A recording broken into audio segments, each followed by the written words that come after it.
Hello everyone, हमारे आज का टॉपिक है लर्निंग डिसेबिलिटी। अगर आप C TET, H TET, R TET, KVS, DSSB या किसी भी TET की तैयारी कर रहे हैं तो इस वीडियो को पूरा ज़रूर देखिएगा। बिकॉज आपने अगर नोटिस भी किया हो कभी पुराने सैम्पल पेपर्स या प्रीवियस ईयर क्वेश्चन पेपर निकाले होंगे आपने, तो उनमें इस टॉपिक से 2 या 3 क्वेश्चंस कंपलसरी आते हैं। और जो क्वेश्चंस आते हैं वो सिचुएशन बेस्ड फॉर्म में आते हैं मोस्टली, कि आपको एक सिचुएशन गिवन है और आपको आइडेंटिफाई करना है कि ये कौन सी टाइप की डिसेबिलिटी है। या फिर कई बार इस तरह से क्वेश्चन भी आते हैं कि आपको एक लर्निंग डिसेबिलिटी गिवन है एंड आपको गिवन ऑप्शंस में से आइडेंटिफाई करना है कि कौन सा साइन या सिम्टम इस लर्निंग डिसेबिलिटी से रिलेटेड है। तो आइए फिर स्टार्ट करते हैं हम आज की क्लास। लर्निंग डिसेबिलिटी, लर्निंग क्या होता है कि अगर हम कोई भी चीज सीखते हैं तो वो हमारी लर्निंग है। जो भी चीज हम सीखते हैं उससे हमारे बॉडी में, हमारे बिहेवियर में चेंज आता है।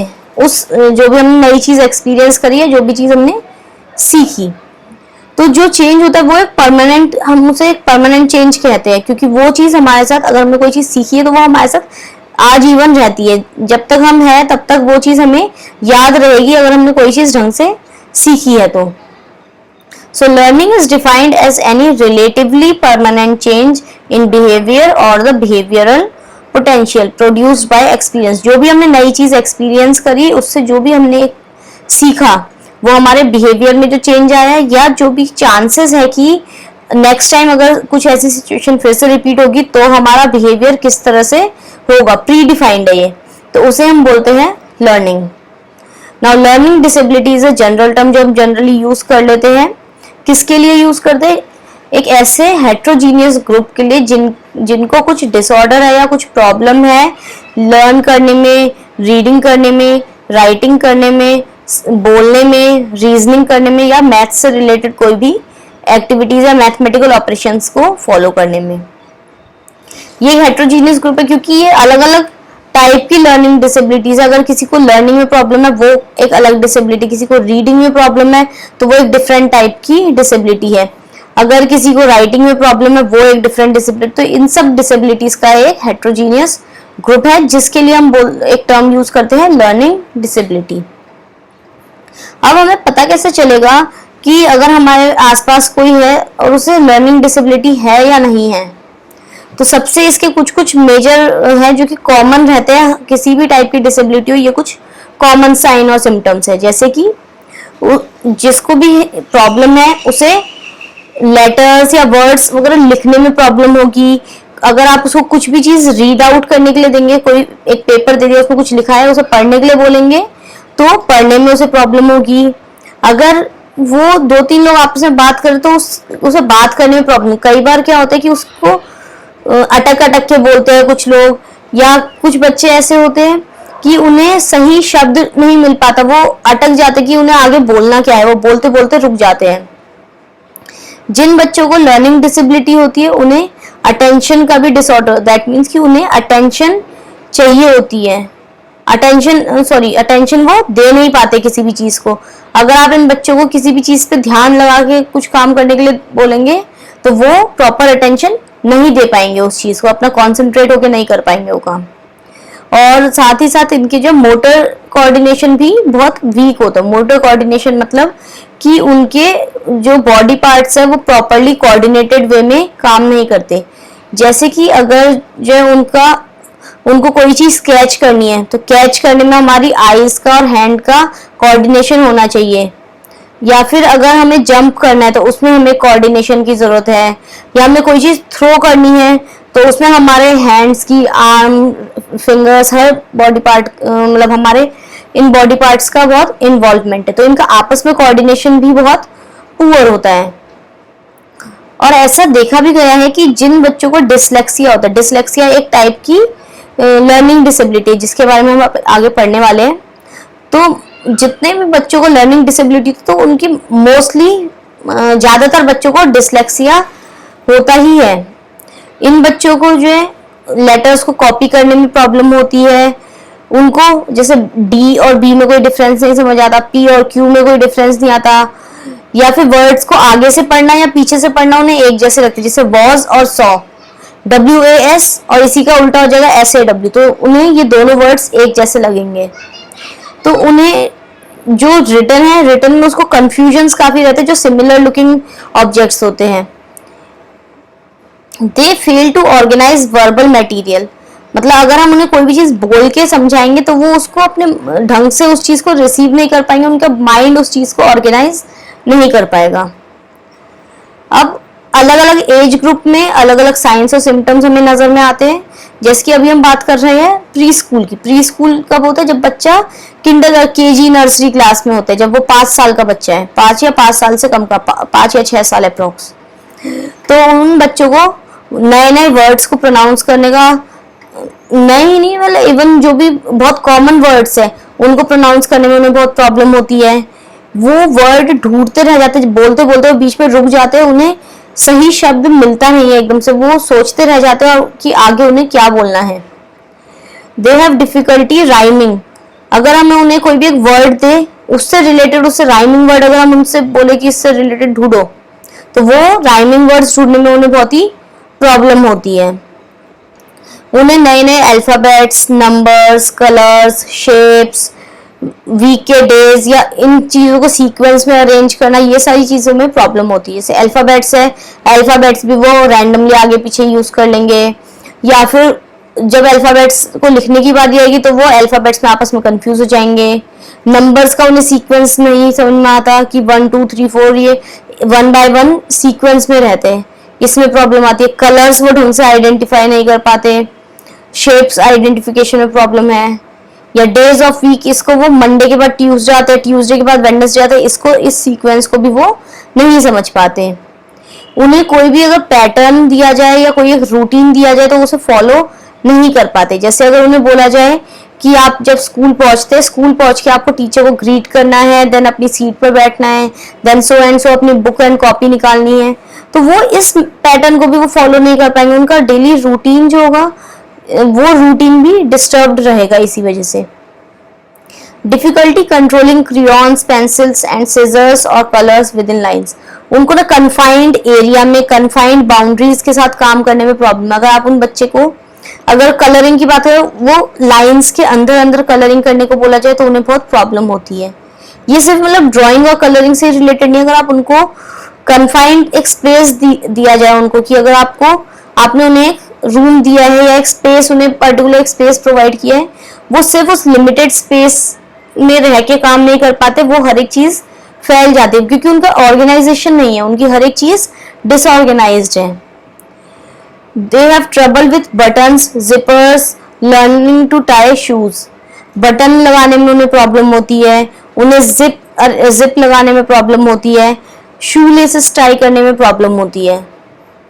ये बहुत बेसिक चीजें जो कि by the age of preschool बच्चों को आ जाना चाहिए, बट ये बच्चे इन चीजों को नहीं कर पाते हैं। अब हम बात करेंगे जो बच्चे 5 से 9 साल के बीच में, जो प्राइमरी स्कूलिंग ले रहे हैं बच्चे, या जो अभी तक मतलब 10 साल तक के पहुंचे हैं। अब इनको किस तरह से हम आइडेंटिफाई कर सकते हैं कि उनको लेटर्स और साउंड्स के बीच में कनेक्शन बनाने में प्रॉब्लम होगी। जैसे कि अगर सपोज मैंने किसी बच्चे को या किसी को भी वर्ड दिया है टॉल, अब टॉल सुनते ही हमें अगर लिखने को बोला है टॉल, तो हम सबसे पहले यही देखें टॉल, ट की आवाज आ रही है, ट की आवाज आती है टी से, तो उन्हें ये नहीं पता कि टी और ट का आपस में रिलेशन क्या है। बॉल लिखने के लिए दिया जाए तो बी की आवाज, बॉल में ब की आवाज आती है बी से, तो बी और ब इनका आपस में क्या रिलेशन है ये बच्चों को नहीं समझ आता, वो नहीं इसको समझ पाते। They are unable to blend sounds to make words, अगर आप उन्हें अलग अलग अल्फाबेट्स दे देंगे जैसे CAT, तो वो उसे अलग अलग CAT ही पढ़ेंगे, उसको कंबाइन करके C और A, क, ए, ट या AT, एट, CAT, कैट, इस तरह से साउंड्स जोड़ जोड़ के पढ़ने में उन्हें प्रॉब्लम होगी। They confuse basic words when reading, reading के टाइम पे वही जो अभी अपने पहले भी बात कही थी कि उन्हें वर्ड्स सिमिलर लगते हैं, जैसे सॉ और was, the, they, this, that, ये सब उन्हें आपस में कंफ्यूजन वर्ड्स लगते हैं, वो आइडेंटिफाई ही नहीं कर पाते इनके बीच के डिफरेंसेस को। Now slow to learn new skill, अगर इन बच्चों को कोई भी नई चीज सिखाई जाए तो थोड़ा सा इनको प्रॉब्लम होती है और इनकी कैचिंग पावर थोड़ी स्लो होती है। They consistently misspell words and make frequent errors. अगर आपने इन्हें कोई एक लेटर दिया है या कुछ भी लिखने के लिए अगर आपने इन्हें काम दिया है, अगर उस एक पैराग्राफ में अगर कोई एक वर्ड अगर 5 बार आते तो 5 बार आपको उसकी स्पेलिंग डिफरेंट मिलेगी। या फिर अगर आप उनसे किसी भी वर्ड को डिक्टेशन लेते हैं, हम ओरल डिक्टेशन लेते हैं कि एक वर्ड देते हैं, बच्चा उसको उसकी स्पेलिंग बताता है, तो वो जितनी बार आप उससे कोई एक सेम वर्ड की आप अलग अलग टाइम अगर उससे स्पेलिंग पूछेंगे तो हर बार वो आपको एक नई स्पेलिंग बताएगा, क्योंकि उनको अभी भी वो साउंड और लेटर्स को जोड़ नहीं पाए हैं, कनेक्शन नहीं बिल्ड हुआ है। They have trouble learning basic math concepts. Basic mathematical concepts क्या होते हैं इस एज में? एडिशन, सब्ट्रैक्शन, मल्टीप्लिकेशन, डिवीजन, इनमें उनको प्रॉब्लम आती है। जैसे उन्हें प्लस और मल्टीप्लाई सिमिलर लगते हैं, उसे नहीं पता 2 + 2 4 होता है, 2 × 2 भी 4 होता है। बट अगर हम उनसे बोले सेम वही चीज 3 के बारे में, 3 + 3 6 होता है, बट 3 × 3 6 नहीं होता है। वो इन चीजों में डिफ्रेंशिएट नहीं कर पाते, प्लस और मल्टीप्लाई के बीच में, माइनस और डिवाइड के बीच में डिफ्रेंशिएट नहीं कर पाएंगे। They have difficulty telling time and remembering sequence. Time बताने में उन्हें प्रॉब्लम होती है। सीक्वेंस कैसे? अगर उनको कोई भी एक स्टोरी सुनाई गई है, उस स्टोरी को सीक्वेंस में अगर कोई इवेंट्स उसमें हुए हैं कि एक बच्चा था, वो घर जाता है, घर जाके वो अपने दोस्तों को कॉल करता है, देन वो दोस्तों से मिलने जाता है, दोस्तों के साथ पार्क में खेलने जाता है, ये एक पर्टिकुलर सीक्वेंस फॉलो हो रहा है, बट वो इसी सीक्वेंस को भी नहीं रिमेम्बर कर। अगर हम बच्चों से मान लो कि यही बोले कि इसी स्टोरी को फिर से सुनाओ, तो हो सकता है बच्चा ये बोले कि वो बच्चा पार्क में गया था, फिर उसने अपने फ्रेंड को फोन किया था, फिर वो घर गया था, सारी चीजें उसकी आगे पीछे मिक्सअप हो जाती है। अब हम कुछ सिम्टम्स पढ़ते हैं जब बच्चा 10 से 13 साल के बीच का होता है, मतलब जब वो 6-7 क्लास के आसपास का होता है, 6-7-8 में, एलिमेंट्री स्कूलिंग में जब वो है। सो डिफिकल्टी विथ रीडिंग कॉम्प्रीहेंशन और मैथ स्किल।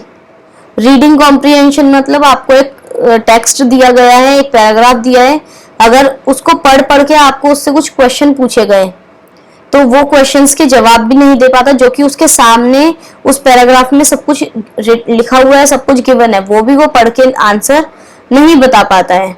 या फिर मैथ्स से रिलेटेड वो चीजें नहीं कर पाता है। मैथ्स में अभी जो हमने ऑपरेशंस की बात करी वो, या फिर असेंडिंग डिसेंडिंग ऑर्डर होते हैं, या कोई भी मैथ्स का काम, मैथ्स से रिलेटेड स्किल्स जो है वो नहीं उसकी प्रॉपरली डेवलप होती है। Trouble with open ended test questions and word problem. Open ended जिसका कोई पर्टिकुलर फिक्स आंसर नहीं है, इस तरह के क्वेश्चंस, या फिर वर्ड प्रॉब्लम्स के वो आंसर नहीं कर पाता है। Dislikes reading and writing, avoids reading allowed. अब क्योंकि उनको कुछ प्रॉब्लम फेस कर रहे हैं ये बच्चे बचपन से फेस है, जो ये 10 to 13 ईयर्स की एज में है, इस बच्चे ने बचपन से कोई चीज फेस करी होगी, तभी जाके वो चीज अब तक इसके लिए इतनी बड़ी प्रॉब्लम बन गई है। तो इसकी वजह से वो प्रॉब्लम को अवॉइड करने के लिए क्या करते हैं कि अगर उनको सपोज रीडिंग में प्रॉब्लम है तो रीडिंग करना ही वो छोड़ देंगे। अगर आप उनसे बोलेंगे रीडिंग करो तो रीडिंग करेगा ही नहीं, वो जिद्दी बन जाएगा बच्चे कि मुझे रीडिंग नहीं करनी, बिकॉज ही नोज कि उससे रीडिंग करने में प्रॉब्लम आती है, वो नहीं कर पाएगा, इसलिए वो उस चीज को अवॉइड करने लगते हैं। जो भी चीज में उन्हें प्रॉब्लम आती है, जिसको धीरे धीरे करके वो उस चीज से डिसलाइक करने लग जाते हैं, उसे वो चीजों से नफरत होने लग जाती है, ऐसी चीजों जो वो नहीं कर पाते हैं। उनकी हैंडराइटिंग बहुत ही पुअर होती है, डिसऑर्गेनाइज्ड होती है चीजें, पुअर ऑर्गेनाइजेशनल स्किल। जैसे आपने देखा काफी बच्चे होते हैं जो कि बचपन से ही काफी ऑर्गेनाइज्ड होते हैं, उनके पास अपनी बुक्स और नोटबुक्स को संभाल के रखेंगे, अपने सारे कलर्स को अच्छे से रखेंगे, पेंसिल बॉक्स उनका अच्छे से रहेगा। बट ये जो बच्चे होते हैं इनका ना, जो जिनको लर्निंग डिसेबिलिटीज है, ऑर्गेनाइजेशन नहीं होती है इनकी। अगर उनकी बुक्स और नोटबुक्स कहीं भी रैंडमली पड़ी है, वो उनको ऑर्गेनाइज करके नहीं रखेंगे। कलर्स है तो कलर्स सारे फैले बिखरे पड़े हैं, उन्हें ऑर्गेनाइजेशन नहीं होती बिल्कुल भी। उनकी चाहे बेडरूम की बात करें कि वो उनका बेड में सब कुछ फैला होगा, सब कुछ इधर उधर मिक्सअप होगा, होमवर्क वो प्रॉपरली ऑर्गेनाइज्ड वे में नहीं कर पाएंगे। डेस्क इज मेसी, डिसऑर्गेनाइज, उनका सब कुछ ही अनऑर्गेनाइज्ड है। Trouble following classroom discussions and expressing thoughts allowed. अब क्योंकि उनको कुछ प्रॉब्लम वो फेस कर रहे हैं, जैसे कि बोलने में या रीड करने में, राइट करने में, तो वो अपने आप को हाइड करने लग जाते हैं सबसे। ये एक उनका प्रोटेक्टिव बिहेवियर भी है, बट ये उनकी लर्निंग डिसेबिलिटी, उनका एक सिम्टम भी है कि वो क्लासरूम डिस्कशंस में पार्ट नहीं ले पाते, क्योंकि उनके थॉट्स ऑर्गेनाइज नहीं है, सब कुछ ही डिसऑर्गेनाइज है, थॉट्स ऑर्गेनाइज नहीं है, वो ढंग से बोल नहीं पाते, तो इस वजह से वो क्लासरूम डिस्कशन में पार्ट नहीं ले पाते। और उनको उनके अंदर क्या चल रहा है, वो क्या फील कर रहे हैं, क्या वो चाहते हैं, वो अपने आप को एक्सप्रेस नहीं कर पाते हैं। They spell the same word differently in a single document, जिसकी अभी हमने बात भी करी थी कि अगर आप एक पेज में 5 बार सेम वर्ड लिखेंगे तो हर बार वो उसको डिफरेंट ही पढ़ेंगे, या सेम वर्ड को आप अलग अलग टाइम पे उससे स्पेलिंग पूछेंगे तो हमेशा आपको अलग अलग नई नई स्पेलिंग्स ही मिलेगी। तो ये तो कुछ साइन और सिम्टम्स है जिससे हम आइडेंटिफाई कर सकते हैं कि जो बच्चा है उसको लर्निंग डिसेबिलिटी है।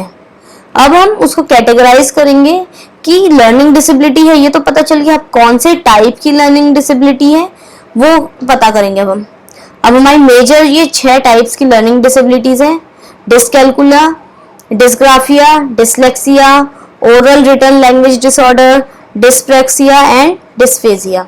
अब इनके बारे में वन बाय वन हम डिटेल में पढ़ेंगे। डिसकैलकुलिया, ये कैलकुलिया इस वर्ड से आपको लग रहा है कुछ कैलकुलेशन से रिलेटेड होगा, ये मैथमेटिक्स से रिलेटेड है। जब बच्चा जो नंबर्स की समझ नहीं हो पाती, बच्चा नंबर्स के बारे में नहीं समझ पाता, उसको मैथमेटिकल ऑपरेशंस, मैथमेटिकल फैक्ट्स वो नहीं कर पाता, जैसे उसको अगर एडिशन के लिए बोला जाए ऐड नहीं कर पाता, मल्टीप्लाई करने में उसे प्रॉब्लम होती है, सब्ट्रैक्शन इन असेंडिंग और डिसेंडिंग ऑर्डर में अरेंज करने में उसे प्रॉब्लम होती है, ग्रेटर देन, लेस देन, ये सब चीजें आइडेंटिफाई जो बेसिक मैथ स्किल्स है उनमें भी उस बच्चे को प्रॉब्लम होती है। A child with a math based learning disorder may struggle with memorization and organization of numbers, operation science and number facts। मतलब उसे मैथ्स से रिलेटेड चीज़ों को याद क्या करना है, जैसे कि मैथमेटिकल टेबल्स होती है वो याद करने में प्रॉब्लम है। ऑर्गेनाइजेशन ऑफ नंबर्स, जैसे जो छोटे बच्चे होते हैं उनसे हम कई बार ऐसा क्वेश्चन पूछते हैं ना कि स्मॉलेस्ट 1 डिजिट नंबर या ग्रेटेस्ट 2 डिजिट नंबर, सबसे बड़ा 5 अंकों का शब्द, इस तरह से जो हम जो नंबर्स उनसे पूछते हैं उसमें बच्चों को जो बहुत प्रॉब्लम होती है। ऑपरेशन साइंस, मतलब जैसे प्लस और मल्टीप्लाई में वो कंफ्यूज हो जाते हैं, माइनस और डिवाइड में कंफ्यूज हो जाते हैं। जैसे कि सामने आपका एग्जांपल भी है, 5 + 5 10 एंड 5 मल्टीप्लाई बाय 5 25। अब क्योंकि उन्हें प्लस और मल्टीप्लाई सिमिलर साइंस लगते हैं तो वो इसमें को भी नहीं समझ पाते कि एक बार तो 10 आया आंसर और एक बार 25 आया, तो ये क्या फर्क हो गया कि ऐसा क्यों आया है। Children with math learning disorders might also have trouble with counting principles such as, अगर हम स्किप काउंटिंग उनको करवाएंगे, counting by 2, counting by 3, counting by 5, उसमें उन्हें प्रॉब्लम हो जाएगी। या उनसे अगर हम टाइम की बात करें कि टाइम बताओ, तो टाइम रीड करने में उन्हें प्रॉब्लम होगी। जो भी बेसिक मैथ्स से रिलेटेड जो भी प्रॉब्लम्स होगी बच्चों को फेस जो करते हैं वो प्रॉब्लम है dyscalculia. Next is dysgraphia. Graphia से आप थोड़ा समझ सकते हैं कि ये राइटिंग से रिलेटेड है। जब भी बच्चे को राइटिंग में लिखने में प्रॉब्लम है तो दैट मीन्स उस बच्चे को डिस्ग्राफिया है। A specific learning disability that affects a persons writing ability and fine motor skills, जिसमें उसको लिखने में प्रॉब्लम और fine motor skill. Fine motor skills क्या होते हैं, हमारी छोटी छोटी स्किल्स, जैसे कि पेंसिल होल्ड करना, एक पर्टिकुलर अल्फाबेट को लिखने में पेंसिल की हमारे हैंड की क्या मूवमेंट होनी चाहिए, इस चीज में बच्चे को भी प्रॉब्लम होती है। अब इसके जो सिम्टम्स है, सिम्टम्स जो हमारे राइटिंग से ही रिलेटेड रहेंगे क्योंकि राइटिंग की ही प्रॉब्लम है। जैसे neatness and consistency of writing, बच्चा नीटली नहीं लिख पा रहा है। कंसिस्टेंसी मीन्स कि अगर वो कुछ भी लिख रहे हैं तो कई बार क्या होता है वर्ड्स के बीच में बहुत ज्यादा गैप छोड़ दिया, या विद इन अ वर्ड अलग अलग अल्फाबेट्स के बीच में उसने काफी गैप दे दिया। सपोज अगर बच्चा लिख रहा है एंड, AND, तो उसमें बच्चा कई बार क्या गलती करता है, पहले A लिख लिया, देन बहुत सारा गैप, देन ND, या फिर उसने पहले AN लिख दिया, देन गैप, देन लास्ट में D। उसके लेटर्स भी प्रॉपर नहीं होते, हो सकता है कि उसने A छोटा लिखा और N बड़ा कर दिया।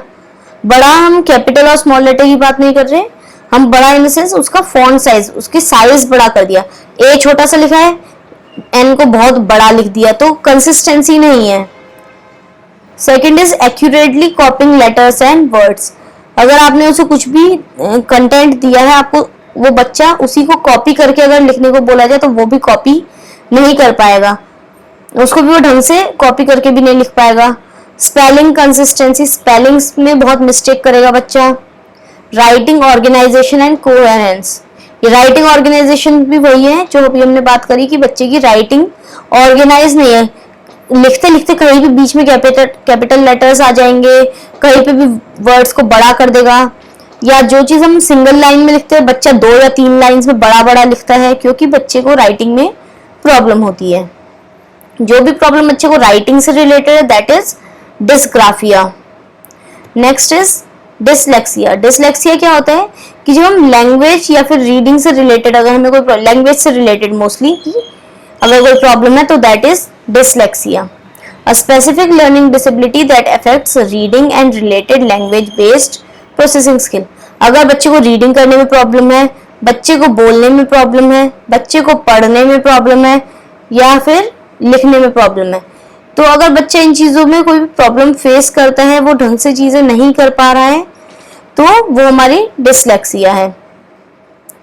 अब रीडिंग में किस तरह से इफेक्ट करता है कि बच्चा जब रीड कर रहा है वो लेटर्स को, अल्फाबेट्स को आइडेंटिफाई नहीं कर पा रहा है। जैसे कि हम इतनी देर से जो हम पहले भी इतनी बार बोल चुके हैं, जैसे पी और बी एक जैसे हो जाते हैं, पी और क्यू एक जैसे है, बी और डी एक जैसे है, तो बच्चा उन वर्ड्स को आइडेंटिफाई नहीं कर पा रहा है। बैट को वो पैट पढ़ रहा है क्योंकि बी और वो डी को आपस में मिक्स कर दिया है, तो ऐसे ही वो बच्चा आइडेंटिफाई नहीं कर रहा, तो वर्ड्स जो वो फॉर्म कर रहा है वर्ड्स भी वो ढंग से नहीं रीड कर पा रहा। अंडरस्टैंडिंग वर्ड्स एंड आइडियाज, उन वर्ड्स का मीनिंग, या अगर एक स्टेटमेंट गिवन है उस स्टेटमेंट का क्या मतलब है, कि जैसे होता है ना कि जब बच्चे धीरे धीरे बड़े होते हैं तो बच्चा समझने लग जाता है कि जो स्टेटमेंट है उसका ओवरऑल क्या मीनिंग है, सिर्फ जो लिखा हुआ है उसी का स्पेसिफिक नहीं, उसका हिडन मीनिंग भी क्या है। बच्चा ना तो स्पेसिफिक मीनिंग उसका समझ पाता है, ना ही हिडन मीनिंग उसकी समझ पाता है। रीडिंग स्पीड बहुत ही स्लो होती है, फ्लुएंसी बिल्कुल भी नहीं होती है, बहुत ही बेकार फ्लुएंसी होती है, क्योंकि वो अटक अटक की रीड कर रहा है, क्योंकि वो रिकॉग्नाइज ही नहीं कर पा रहा लेटर्स और वर्ड्स को, और इसीलिए इन बच्चों की वोकेबलरी भी बहुत वीक होती है, क्योंकि उन्हें नई नई चीजों को, नए नए वर्ड्स को समझने में बहुत प्रॉब्लम होती है। तो जो भी रीडिंग से रिलेटेड है वो सब है हमारा dyslexia. Now non verbal learning disabilities, ये नॉन वर्बल है। नॉन वर्बल मीन्स जो कि हम सिर्फ अपने फेशियल एक्सप्रेशन या बॉडी मूवमेंट से जो चीजें हम एक्सप्रेस करते हैं, जैसे कि कई बार हम गुस्सा होता तो आंख दिखाने लगते हैं, हम गुस्से से अगर बच्चे को देख रहे हो, बच्चा समझ नहीं पा रहा कि ये मुझे इस तरह से क्यों देख रहा है, बच्चे आइडेंटिफाई नहीं कर रहा कि क्या हो गया है, कि उससे कोई गलती हो गई या कुछ हुआ है, वो बच्चा नहीं समझ पा रहा है। So he has trouble interpreting non-verbal clues like facial expression, body language और may have poor coordination, वो चीज़ों को नहीं समझ पा रहा, कोऑर्डिनेशन भी इस वजह से उसका बहुत ही पुअर है। अगर बच्चों को हम जो है फेशियल अपनी बॉडी मूवमेंट से उसको समझा रहे हैं कि नीचे एक कॉपी गिर गई है उसको उठाओ, बच्चा नहीं समझ पाएगा कि उसको ये नॉन वर्बल वे में उसको बोला जा रहा है कि नीचे गिरी हुई कॉपी को उठाना है उसे। तो ये छोटी छोटी चीजें है जिसको कि बच्चा परफॉर्म नहीं कर पाता इन चीजों को। Next is oral written language disorder. Oral या फिर रिटन वे में जब लैंग्वेज में उसे प्रॉब्लम आती है, जैसे कि learning disabilities that affect an individuals understanding of what they read और ऑफ स्पोकन लैंग्वेज, मतलब कि अगर आपके साथ कोई और भी पर्सन है, वो आपको कुछ बता रहा है, तो उसने जो आपको बताया आप उसकी बातों को ही इंटरप्रेट नहीं कर पा रहे, आप उसकी बातों को ही नहीं समझ पाए, या फिर आप अपनी बातें किसी और को समझा नहीं पा रहे हैं। The ability to express oneself with oral language में ऑल्सो बी इम्पैक्टेड। आप अपने बारे में किसी और को समझाना, उसमें भी आपको डिफिकल्टी है, दूसरा इंसान आपको क्या समझा रहा है वो भी आप नहीं समझ पा रहे। ओरल वे में आप जब लैंग्वेज को ट्रांसफर नहीं कर पाते एक दूसरे के बीच। Next is dyspraxia. डिस्प्रैक्सिया होता है जब हम कोऑर्डिनेशन की प्रॉब्लम आती है हमें। कोऑर्डिनेशन हमारा मोटर स्किल से भी रिलेटेड हो सकता है, हमारी लैंग्वेज से रिलेटेड हो सकता है, हमारी स्पीच से रिलेटेड है। जब भी हम चीजों को आपस में कोऑर्डिनेट नहीं कर पा रहे, जैसे कि अगर हमें कोई भी एक्टिविटी, अगर आपको एक पेपर की कटिंग करने के लिए एक सीजर दी गई है, तो आप सीजर से उस पेपर को कट करने में आपको प्रॉब्लम हो रही है बिकॉज आपकी फाइन मोटर स्किल्स अभी तक ढंग से डेवलप नहीं हो पाई है, या फाइन मोटर स्किल्स आपकी प्रॉब्लम या डिफिकल्टी क्रिएट करती है आपके लिए। जैसे कि कटिंग, राइटिंग, ये फाइन मोटर स्किल्स है।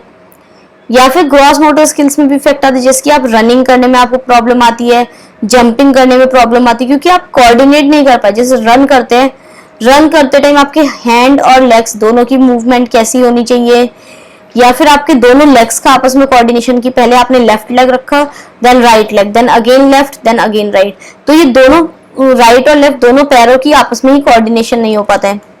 जंपिंग में कोऑर्डिनेशन नहीं होता कि आपको बॉडी लिफ्ट करनी है, आपको पैरों को फोल्ड करना है, किस तरह से आपने जंप करना है, आपने अपनी बॉडी को आगे को थोड़ा आगे को पुश करना है, तो ये कोऑर्डिनेट नहीं हो पाती चीजें आपस में। In order to run, jump, write or cut something, the brain must be able to communicate with the necessary limbs to complete the action. अब ये क्यों होता है? क्योंकि हमारा जो ब्रेन है वो बहुत सारे सेल्स से मिलके बना है, वो हमारे स्पाइनल कॉर्ड से अटैच्ड है, देन वहां से हमारी काफी ब्रांचेस है हमारी लिम्स तक। तो जो भी मैसेज फॉरवर्ड होना है हमारे ब्रेन तक, और ब्रेन से वापस हमारे पास जो मैसेज वापस आना है, तो वो कम्युनिकेट नहीं हो पा रहा है ढंग से, जिसकी वजह से हमारी एक्टिविटीज में प्रॉब्लम हो रही है। Next is dysphagia. डिस्फेजिया क्या होता है कि जब बच्चे को जो कम्युनिकेट करने में प्रॉब्लम हो रही है या फिर समझने में प्रॉब्लम हो रही है। Language and communication learning disabilities involve the ability to understand और प्रोड्यूस स्पोकन लैंग्वेज। जब आप बोली हुई चीज को समझ नहीं पा रहे और अपने आप से अपने वर्ड्स को आप एक्सप्रेस नहीं कर पा रहे, अपनी कुछ आप बोल नहीं पा रहे हैं। Science of a language based learning disorders involve problem with verbal language skills. जैसे कि आपने बच्चे को एक स्टोरी सुनाई, बच्चा वो स्टोरी आपको वापस सुना नहीं पा रहा है, आप चाहते कि बच्चा फिर से सुनाए, बट बच्चा वो उसके लिंक्स उसके ब्रेक हो चुके हैं, या बच्चे को जो वर्ड्स नहीं मिल रहे उस अपनी बात को आपके सामने रखने में। As well as the ability to understand the meaning of words, part of speech and directions etcetera. बच्चे को डायरेक्शंस फॉलो करने में प्रॉब्लम हो रही है, बच्चे को वर्ड्स के मीनिंग नहीं समझ में आ रहे हैं, या उसको कमांड जो दी गई है उस ऑर्डर को फॉलो नहीं कर पा रहा, उसको वो समझ नहीं पा रहा कि उससे क्या चीज एक्सपेक्ट की गई है। तो ये सारी थी लर्निंग डिसेबिलिटीज। इसी तरह की और वीडियोस के लिए आप हमें प्लीज मोटिवेट करते रहिए और कमेंट सेक्शंस में बताते रहिए कि आप किस तरह की और वीडियोस चाहते हैं, कोई स्पेसिफिक टॉपिक जो आप चाहते हैं कि जल्दी से जल्द आपको पढ़ाया जाए, तो प्लीज वो चीज कमेंट सेक्शन में लिखिए और हमारे इस चैनल को सब्सक्राइब करिए, वीडियो को लाइक शेयर कीजिए। Thank you.